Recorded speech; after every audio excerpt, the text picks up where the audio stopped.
A história de Elias não começa com aplausos. Começa com um cenário de silêncio, medo e decadência espiritual.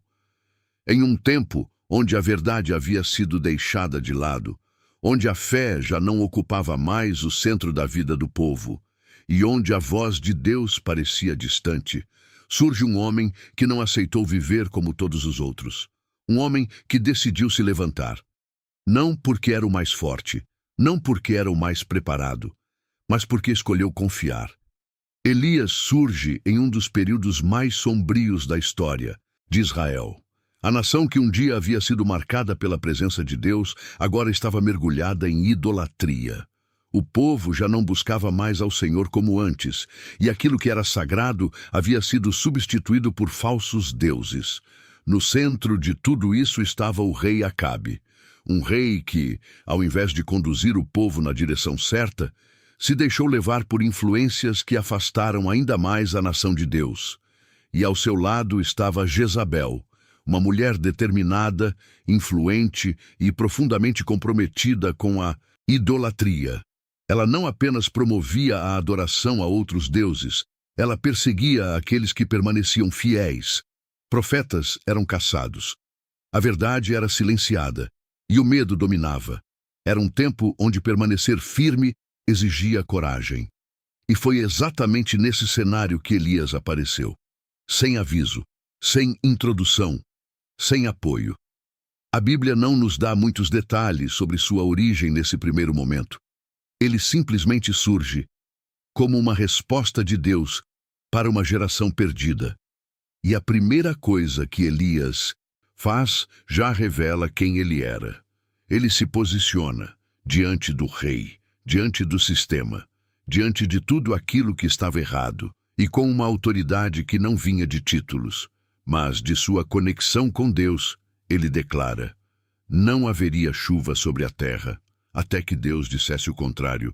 Pode parecer apenas uma frase, mas naquele contexto era uma sentença, porque a chuva representava vida, representava sustento, representava esperança, e ao declarar que a chuva cessaria, Elias estava confrontando diretamente não apenas o rei, mas também os falsos deuses que o povo adorava.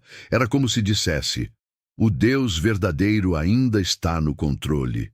E então, a terra seca, os rios diminuem, a fome começa a se espalhar, e aquilo que parecia apenas uma palavra se torna realidade.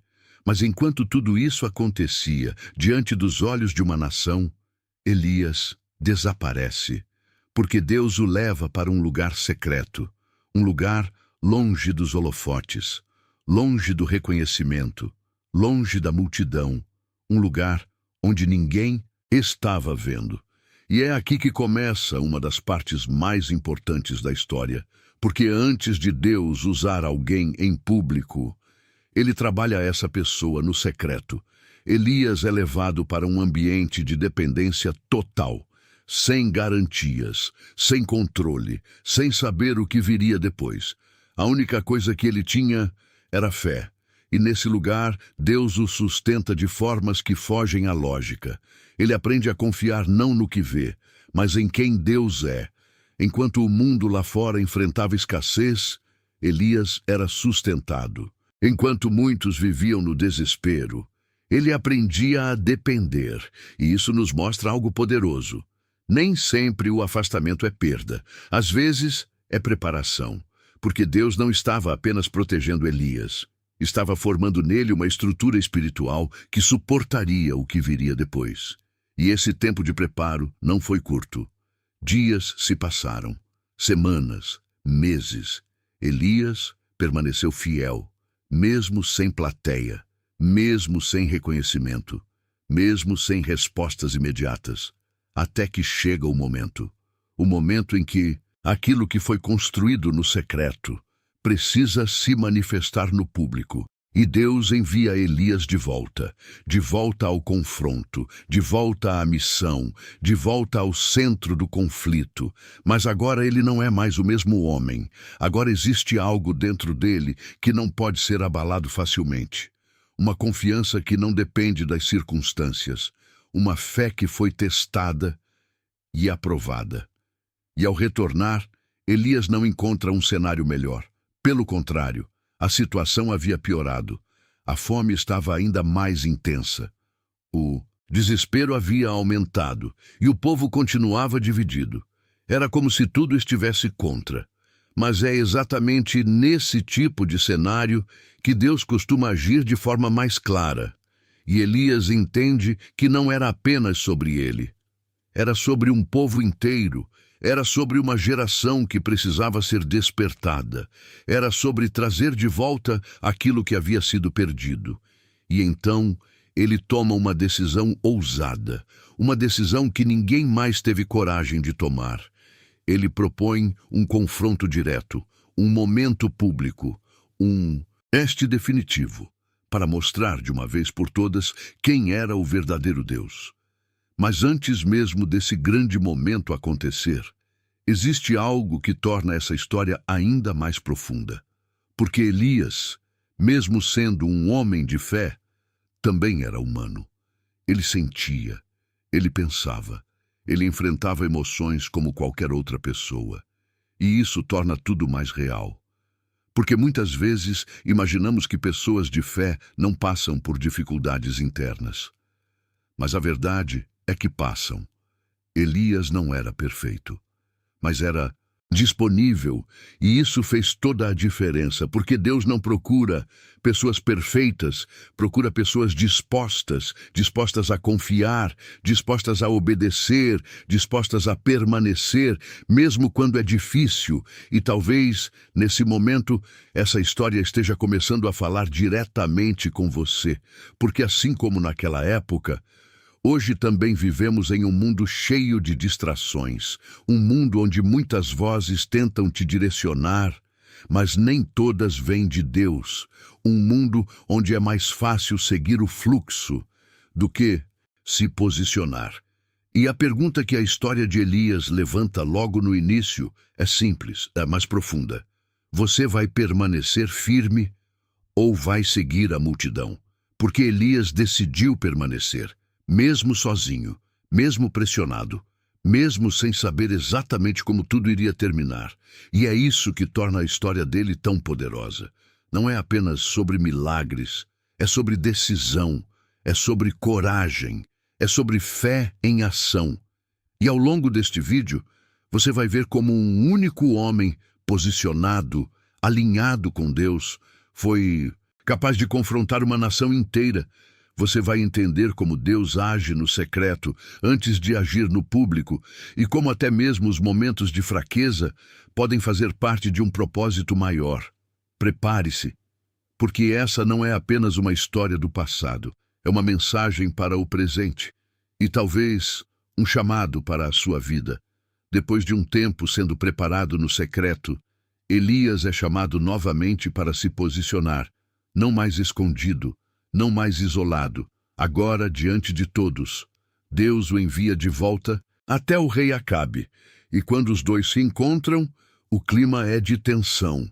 Acabe olha para Elias e o acusa. É você quem está trazendo problemas para Israel. Mas Elias não recua. Ele não aceita aquela acusação e responde com firmeza: não sou eu, é você e a sua casa, porque abandonaram o Senhor. Naquele momento, não era apenas um confronto entre dois homens. Era um confronto entre verdade e mentira, entre fidelidade e idolatria, entre Deus e tudo aquilo que havia tomado o lugar dele.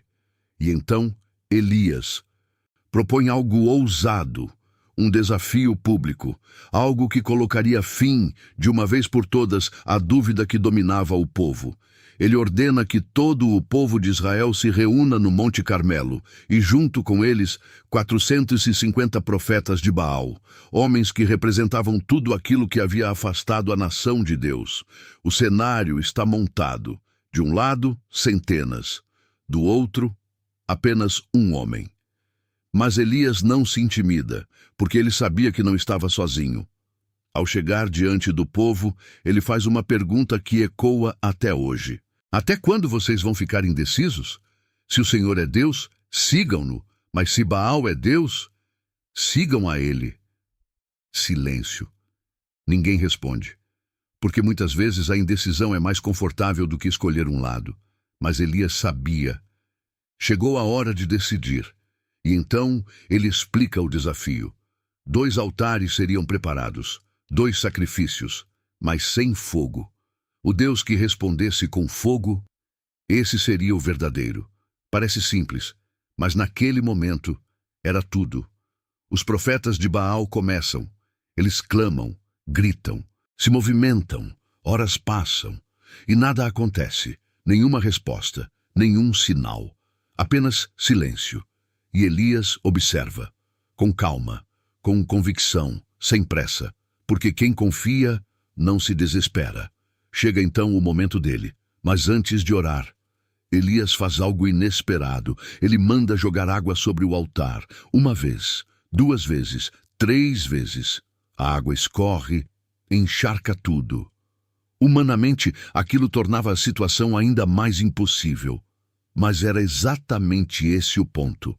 Mostrar que não era sobre esforço humano, era sobre o poder de Deus. Então Elias ora, sem gritos, sem espetáculo, apenas uma oração simples, direta, sincera, e naquele instante, o céu responde, fogo desce, consome o sacrifício, a madeira, as pedras e até a água. Não sobra dúvida, não sobra questionamento. O povo vê e finalmente declara: o Senhor é Deus. Um momento que muda tudo, um momento que marca a história, um momento que prova que, quando Deus age, não existe confusão.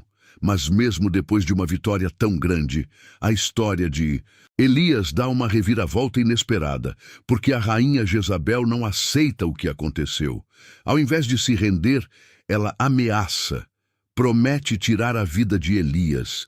E o que acontece a seguir mostra algo que muita gente não entende sobre a fé. Elias sente medo, sim, depois de enfrentar uma multidão, depois de ver fogo descer do céu. Ele foge, se esconde e chega ao limite. Ele se isola no deserto e, em um momento de profunda exaustão emocional, ele diz: já basta. Esse momento revela algo poderoso. Grandes homens de fé também enfrentam dias difíceis, também se cansam, também sentem, e isso não anula quem eles são. Apenas mostra que são humanos, mas Deus não abandona Elias nesse momento. Pelo contrário, ele cuida, ele fortalece, ele restaura, e depois disso, Elias segue até uma caverna, um lugar escuro, silencioso, um reflexo do que ele estava sentindo por dentro, e é ali que Deus se manifesta novamente. Primeiro vem um vento forte, depois um terremoto, depois fogo. Mas Deus não estava em nenhum deles. Então vem um som suave, quase imperceptível, e é ali que Deus fala, no silêncio, na calma, naquilo que muitos ignoram. Elias entende. Deus não havia ido embora. Deus ainda estava ali, e aquilo renova suas forças. Deus não apenas o levanta, mas o envia novamente, porque a jornada ainda não havia terminado. Elias ainda tinha propósito, ainda tinha missão, ainda tinha impacto. Ele levanta novos líderes, continua sua caminhada e cumpre aquilo que lhe foi confiado. E então chega o momento final. Diferente de muitos, Elias não experimenta a morte da forma comum. Sua vida termina de maneira sobrenatural. Ele é levado. Um sinal de que sua história foi marcada do início ao fim por algo que vai além do natural. Mas o maior legado de Elias não está apenas nos milagres que viveu. Está na postura que escolheu ter. Ele decidiu permanecer firme quando era mais fácil ceder. Decidiu confiar quando tudo parecia contrário. Decidiu continuar, mesmo quando se sentiu fraco. E talvez, nesse momento, essa seja a mensagem para você, porque todos nós enfrentamos dias como os de Elias, dias de pressão, dias de dúvida, dias de cansaço, mas a diferença está na decisão. Você vai parar ou vai continuar? Você vai se calar ou vai se posicionar? Você vai desistir ou vai confiar? A história de Elias nos mostra que, mesmo quando tudo parece perdido, Deus ainda responde. Mesmo quando você se sente sozinho, Deus ainda está presente. Mesmo quando você pensa que acabou, Deus ainda tem um plano. E no final, não é sobre nunca cair, é sobre sempre levantar e permanecer. E se essa história falou com você, se em algum momento você se viu na jornada de Elias, então não guarda isso só para você. Se inscreve agora no canal, porque toda semana tem um novo episódio de Personagens da Fé. Histórias que não são apenas para ouvir, mas para transformar a sua vida. Deixa o seu like. Compartilha com alguém que precisa dessa mensagem. E escreve aqui nos comentários. Eu vou permanecer firme. Nos vemos no próximo episódio.